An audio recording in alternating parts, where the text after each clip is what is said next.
Жаңы гимндин авторлору 1,5 миллион сом сыйакы алат. Маданият министрлиги Кыргызстандын жаңы гимнин сөзүн жана обонун жазуу боюнча сынак жарыялады. Ведомстволор аралык комиссия бардык варианттарды карап чыгып, эң мыкты үчөөнү жогорку кеңешке жиберет. Депутаттар жаңы гимндин вариантын тандайт. Сынактын жеңүүчүсүлөрүнө төмөнкү сыйлыктар каралган. Биринчи орун үчүн 1,5 миллион сом жана жеңүүчүнүн диплому. Экинчи орун үчүн 1 миллион сом жана лауреаттын диплому. Үчүнчү орун үчүн 500 000 сом жана лауреаттын диплому. 4-чү жана 5-чи орундар үчүн 250 000 сом берилет. Шылуундар жарандарга Бишкек мэриясынын атынан чалып жатышат. Бул тууралуу кала башкармалыгы билдирди. Мекеме шаардыктарга телефон аркылуу мэриядан чалып жатканын айткан шылуундардан сак болууга чакырат. Бишкек шаарынын мэриясынын муниципалдык мүлктү башкаруу боюнча департаменти муниципалдык менчиктин ижарачыларынын ижара акысын төлөө жана келишим түзүүдө кандайдыр бир маселелерди чечүү боюнча алдамчылардан келген чалуулардан сак болууну суранат деп жазылат билдирүүдө.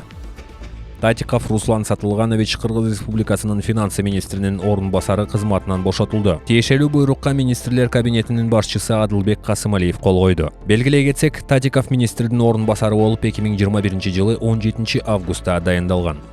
Гимндин тексти гана эмес, обону да алмашат. Маданият министрлиги мамлекеттик гимндин тексти менен обонун жаңы редакциясына республикалык сынак жарыялайт. Бул тууралуу министрдин орун басары Тимурлан Ажималиев мамлекеттик гимнди өзгөртүү боюнча ведомстволор аралык комиссиянын биринчи жыйынында билдирди. Сынакка композиторлор, акындар, музыканттар жана чыгармачыл коллективдер катыша алат. Улуттук онкология жана гематология борборунун дарыгерлери онкологиялык оорулар үчүн дары-дармектерди эсептен чыгаруу схемасын уюштурганын УКМК билдирди. Социал-демократтар партиясынын мүчөсү Кадырбек Атамбаев атасынын атынан белгисиз бирөөлөр СД партиясынын мүчөлөрүнө WhatsApp мессенджери аркылуу байланышка чыгып жатканын жазды.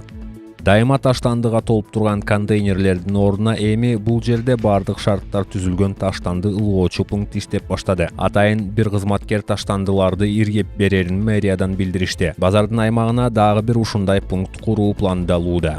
MCN Coin'дин негиздөөчүлөрү элден 2,5 миллион доллар чогултушкан. Бул тууралуу уюштуруучулардын бири Исрадин Субанбеков кармалгандан кийин айтты. Ал жарандарды MCN Coin'ге ишенбөгөн деп бул крипто алмашуу эртең жок болуп кетиши мүмкүн экенин айтты. УКМК чуулгандуу виртуалдык активдердин негиздөөчүлөрүнүн кармалышы боюнча комментарий бере элек. Буга чейин финанс рыногун жөнгө салуу жана көзөмөлдөө кызматы жарандарды мамлекеттик каттоодон өтө элек жана тиешелүү реестрге кирбеген MCN Coin виртуалдык активине инвестициялоодон алыс болуу керек экенин эскерткен.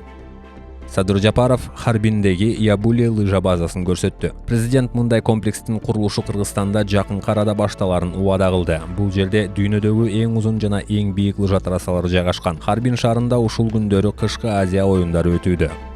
Автобустун айдоочусу талон алган жүргүнчүлөрдү момпосу менен сыйлаган видео тарады.